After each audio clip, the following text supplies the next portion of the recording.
So here am I, little bitty old me. You probably can't even see me here. And that makes complete sense. I'm just a small voice in a sea of endless voices. Being a YouTuber with under 1,000 subscribers has been a rather exciting, cathartic, and terrifying experience. In this video, I'm gonna unpack my journey thus far and give you a sneak peek at what it's like behind the curtain for someone like, this doofus. And at the end of the video, I'll share a few updates about the channel. Well, why the delay? Let's start. Now, I've been a consumer in the YouTube ecosystem for quite a while now. I grew up in the era of PewDiePie, Ryan Higa, Jax Films, and Smosh. You know, I was there when YouTube looked like this, and there were only 3 ASDF movies. I know, I'm a dinosaur. Back then, YouTube felt smaller, and it was. In 2010, there were over 24 million active users on the platform.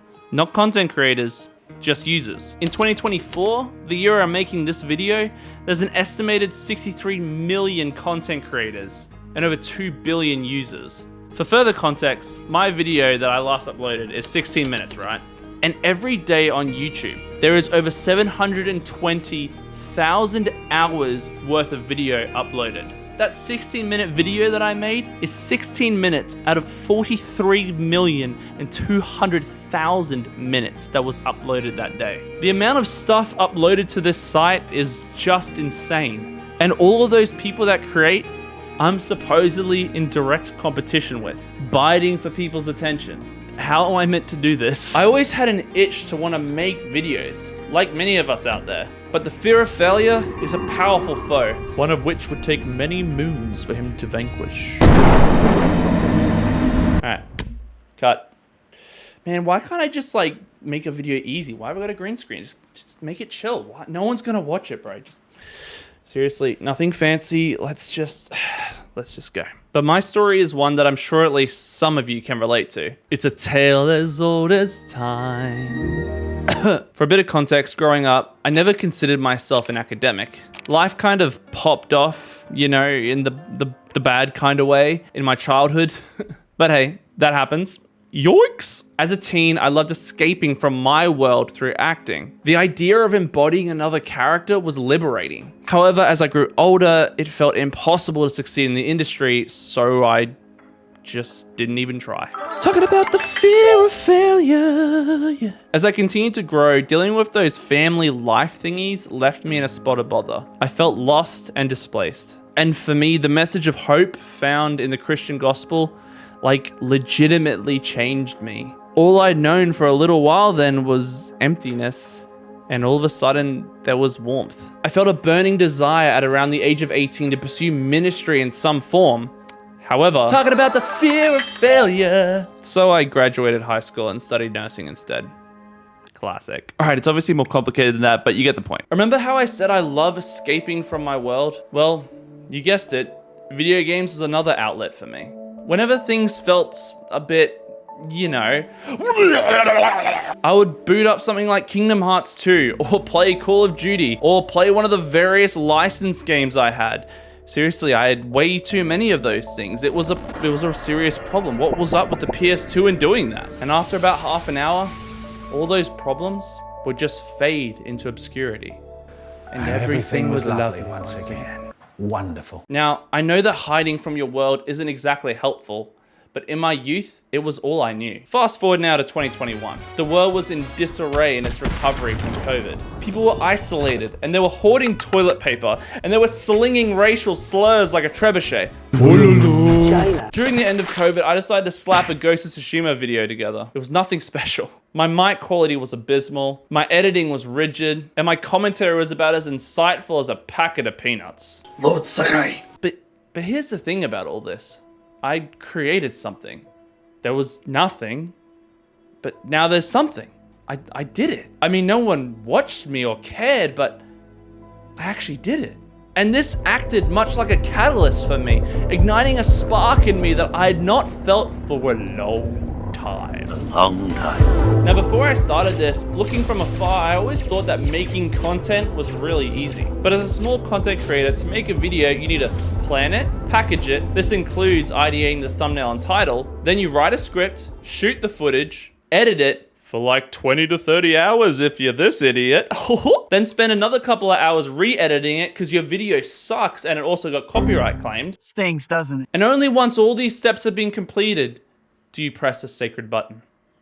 You publish it. Then you sit there and wait. It's as if you had just taken something that you love, that you'd spent blood, sweat, and tears pouring into, and you just threw it into an endless void, a long dark chasm, an abyss with no horizon in view. And as it sits there on the floor with 3 views, you're just praying that somehow, by some miracle, some random person walks out of the darkness, picks up your thing, and doesn't just throw it on the floor immediately. Because if they do that, your retention is hit and your video is destroyed.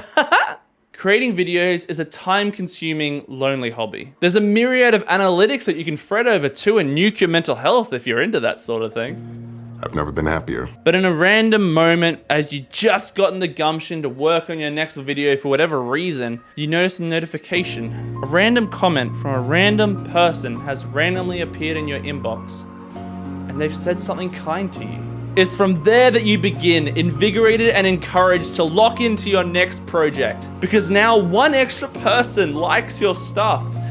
And that is insanely cool. Another encouragement for me was discovering creators that left me mesmerized and inspired. The Russian Badger, Tim's, Bisley's channel, and the Act Man are just a couple that I really admire. Obviously, to succeed on this giant platform, you need an exorbitant amount of luck. Contrary to all those kind souls who offer YouTube education courses online for the small fee of your grandparents' inheritance might claim, it is luck. But realistically, of course, you need skills too. You need to be proficient with Photoshop, videography, editing, marketing, have an engaging cadence and personality, and not to mention that you need to have a knack for creative ideas too. Nah, buddy, don't listen to him. You ain't gonna need any of that stuff. All you're gonna need is a big fat stack of cash and hire the people to do the work for you. Huh? And if you can separate your soul from your body, well... Wait, what, you mean be a horrible person and only exploit people and follow trends for your own financial gain? Hey, you can't hurt, capiche? The overwhelming competition has led me to overthink and criticize every action I've taken on my video creating journey, for better or for worse. Making content, even if you're just a little bit serious about wanting to do it, can be extremely arduous. The golden rule I've learned is that you need to accept that no one cares. Like, no one cares. You can be goofy, you can be silly. No one is gonna care for a long while, if ever. If you ever want to do this, even if it's like a hobby like me, then you've got to love it, because it's very likely that that algorithm is not gonna love you back. But even though I have the brain capacity of like a geriatric koala, I genuinely think that my content has improved. Good self-talk, Connor.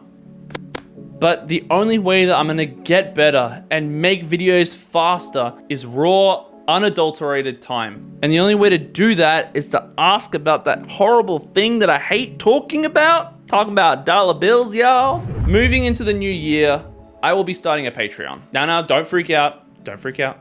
Chill. Please understand, I am allergic to paywalling things, so it is merely an option you can take if you want to support my content further. If you want to see more of my videos on the internet more often, then donating to Patreon is probably the best way to do it. Currently, I'm not eligible for AdSense on YouTube because I'm a little baby YouTuber still, so literally anything helps. All the dollars will go towards the channel and help me upgrade my stuff and enable me to stop borrowing my thoughtful sister's old DSLR camera that has a few quirky pixels on it. Another brief update is that the current type of content that I want to produce is going to take me a little bit longer to make. I'm going to aspire to create 1 video per month. I know it's not very much, but for now, it will give me enough time to work my job and get paid, manage my responsibilities, learn new creative skills, and still enjoy the creative process without feeling rushed. And if you made it all the way this far to the very end of the video, thank you so much. Have a fantastic day. See ya.